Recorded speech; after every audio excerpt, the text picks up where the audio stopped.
Bonjour, mon nom est Guillaume Caron.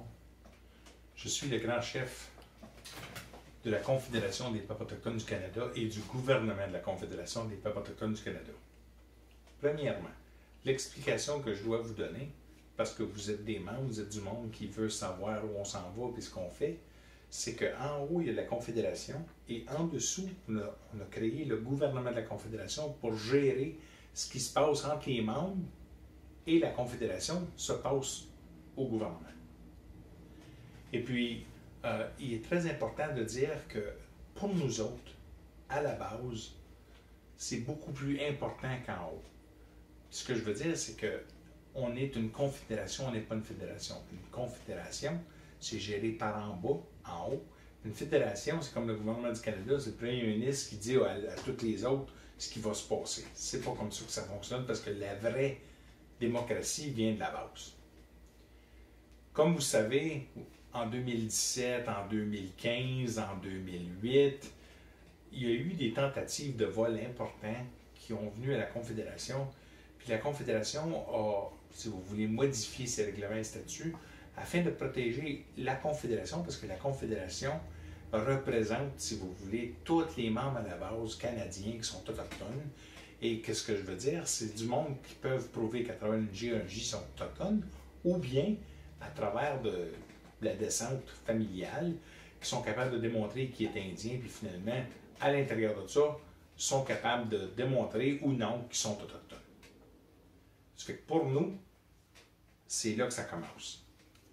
La Confédération essaie de protéger son grand chef, parce que son grand chef est là depuis 2005, et puis son grand chef a passé une série de panoplies qui varient entre du monde qui sont agressifs, du monde qui sont pas contents, du monde qui sont très contents, et du monde finalement qui ont décidé de s'emparer des possessions de la Confédération.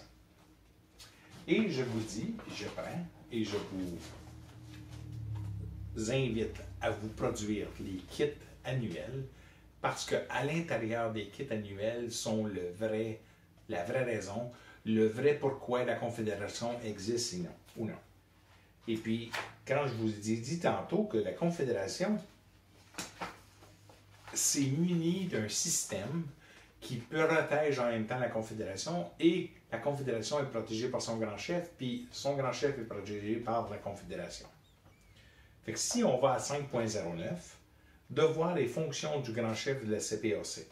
Le grand chef est le porte-parole et le signataire national et international et son chef de la direction. Donc, exemple, comme il s'est produit l'autre jour à Gatineau, il y a des individus qui ont booké illégalement des réunions, puis ça dit que toute personne peut en tout temps, tout administrateur peut en tout temps convoquer une réunion, mais il doit être administrateur. Puis s'il n'est pas administrateur, il ne peut pas. S'il n'est pas membre, il ne peut pas. OK? Ça fait que la réunion qui a eu l'autre jour à Gatineau, c'est une fausse réunion qui a été convoquée par du monde qui n'était même plus membre. OK? Donc, le grand chef est le porte-parole et signataire national et international et son chef de la direction. Par conséquent, le grand chef de la CPAC sera chargé de toute l'administration générale, de la direction des affaires et des opérations et du développement économique et social de la CPAC. C'est clair. Rien ne peut se passer à moins que le grand chef est impliqué. Que ça soit manipulé pour essayer de le sortir puis aller à l'encontre, parce qu'on n'est même pas membre, on n'a pas le droit et on n'a pas pris le droit de booker une réunion illégale.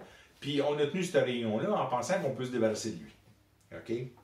Et puis, le grand chef doit présider et présidera toutes les réunions du Conseil exécutif et les réunions annuelles de la Confédération. Ça fait que pour booker une réunion, il faudrait qu'on parle au minimum au grand chef. OK? Il présidera aussi toutes les structures et divisions de la CPAC. En plus de ça, il possède un pouvoir de veto ultime tel que stipulé et décrit au point 5.01. S'il y a un pouvoir de veto, ça veut dire qu'il peut virer tout à l'envers, puis au point 5.01, ça dit que il peut refuser quand il veut, et il l'emmène au grand conseil de direction, si vous voulez, de la Confédération, à l'Assemblée annuelle, puis là, il dit pourquoi. OK? Ça dit aussi, Il est à noter que notre grand chef national de à l'AGA et à l'AGE, et par sa volonté de protéger son grand chef national, donc la CPAC, informe toute personne ou instance que si il y a une attaque négative sur n'importe quel sujet qui est porté, bien évidemment, c'est carrément interdit par la CPAC et la GCPAC, puisque c'est en dessous de la CPAC, et les personnes seront bannies par le Grand Conseil des chefs ou Guillaume Carle, le grand chef. Fait que tout ça a été apporté, si vous voulez, parce que tout au long des attaques qu'il y a eu, c'est des attaques de vol qu'on a vécues, des attaques d'agression. On est allé en cours, j'ai gagné. On n'est pas là pour se battre contre des Autochtones. On est là pour nos droits. Puis tout ce que j'ai promis depuis 2005, tout a été gagné, tout a été battu. J'ai gagné partout. Il y a 49 causes qui ont été gagnées. C'est à se demander pourquoi est-ce qu'à toutes les reprises, il y a au moins 10 causes que j'ai gagnées contre les Autochtones. Les Autochtones doivent comprendre que pour être Autochtone, à la Confédération, là, je regrette infiniment, vous devez prouver que vous êtes Autochtone. Sinon, vous n'avez pas une carte.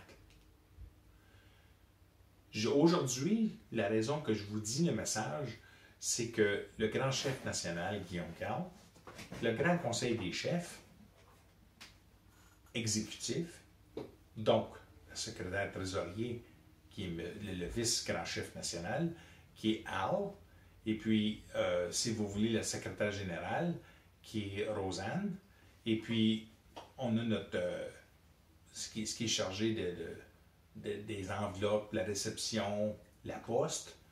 Notre secrétaire général s'assure d'avoir une très bonne relation avec le secrétaire trésorier, Diane. Par la suite, c'est sûr que quand il y a une réunion qui est bookée, il faut qu'il parle à quelqu'un, à quelque part. L'autre jour, ce qui a été fait, c'est pas comme ça que ça s'est fait.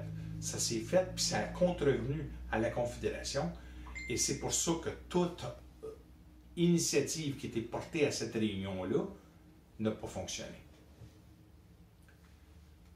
Il y a d'autres mondes qui ont été induits par, si vous voulez, des chefs de communauté qui ont participé à ça, mais qui étaient dans le background.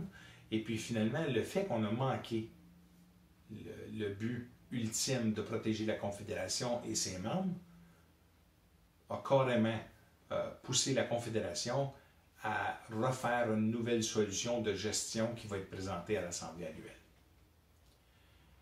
Avant de décider que vous vous remettez pour votre carte, vous devriez regarder, voir si la Confédération reconnaît encore votre communauté ou vous-même. Parce qu'il y a une différence entre une reconnaissance communautaire et une différence entre un membre qui est reconnu. Avant d'écouter tout ce qui se passe d'un bord puis de l'autre, puis c'est encore Guillaume Carle qui est grand chef, et les autres personnes ont été bannies.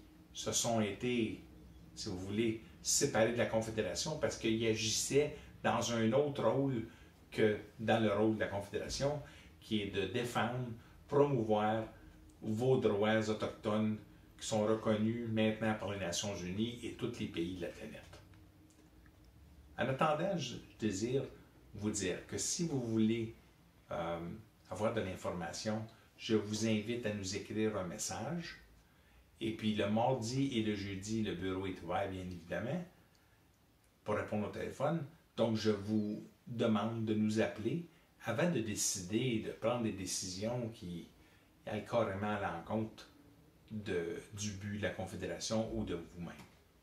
Jusqu'à ce temps-là, je vous dis attention à vous autres, puis au retour à la prochaine réunion. Mon message. Bye bye.